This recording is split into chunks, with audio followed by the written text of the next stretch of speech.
തദ്ദേശ തെരഞ്ഞെടുപ്പിന്റെ വിധിയെഴുത്തിന് മുന്നോടിയായി പോളിംഗ് സാമഗ്രികളുടെ വിതരണം വിവിധ കേന്ദ്രങ്ങളിൽ ആരംഭിച്ചു. ബുധനാഴ്ച രാവിലെ മുതലാണ് പോളിംഗ് സാമഗ്രികളുടെ വിതരണം ആരംഭിച്ചത്.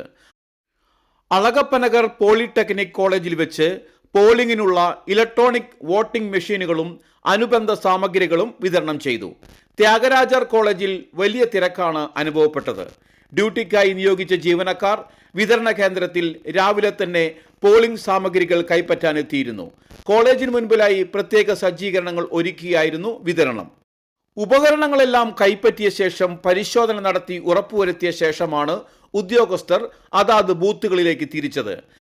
സ്വകാര്യ ബസ്സുകളിലാണ് ഉദ്യോഗസ്ഥർ സാമഗ്രികളുമായി പോളിംഗ് സ്റ്റേഷനുകളിലേക്ക് പോകുന്നത്. ആമ്പല്ലൂർ മുതൽ അളഗപ്പനഗർ NTC മിൽ വരെ ഉദ്യോഗസ്ഥരുമായി എത്തിയ സ്വകാര്യ ബസ്സുകളുടെ നീണ്ട നിര തന്നെയായിരുന്നു. പോലീസ് ഉദ്യോഗസ്ഥർ സുരക്ഷാ ക്രമീകരണങ്ങൾ ഒരുക്കിയിരുന്നു. ചൊവ്വാഴ്ചയായിരുന്നു തദ്ദേശ തെരഞ്ഞെടുപ്പിന്റെ പരസ്യ പ്രചാരണം അവസാനിച്ചത്.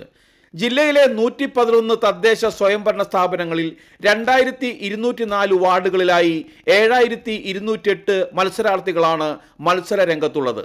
3395 പുരുഷന്മാരും 3813 വനിതകളും സ്ഥാനാർത്ഥികളായുണ്ട്.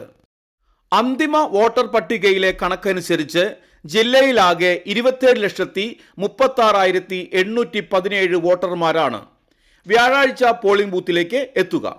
ജില്ലയിലാകെ 25 വോട്ടെണ്ണൽ കേന്ദ്രങ്ങളിലായി ഡിസംബർ 13 രാവിലെ 8 മണിക്ക് വോട്ടെണ്ണൽ ആരംഭിക്കും.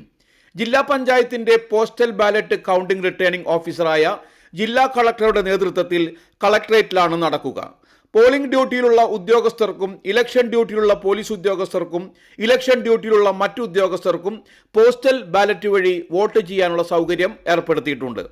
വോട്ടെണ്ണൽ ആരംഭിക്കുന്നതിന് മുൻപ് വരണാധികാരിക്ക് നേരിട്ടോ തപാൽ മാർഗമോ ലഭിക്കുന്ന പോസ്റ്റൽ വോട്ടുകളാകും എണ്ണുക. പൂർണ്ണമായും ഹരിതചട്ടം പാലിച്ചുകൊണ്ടാണ് തെരഞ്ഞെടുപ്പ് നടത്തുക.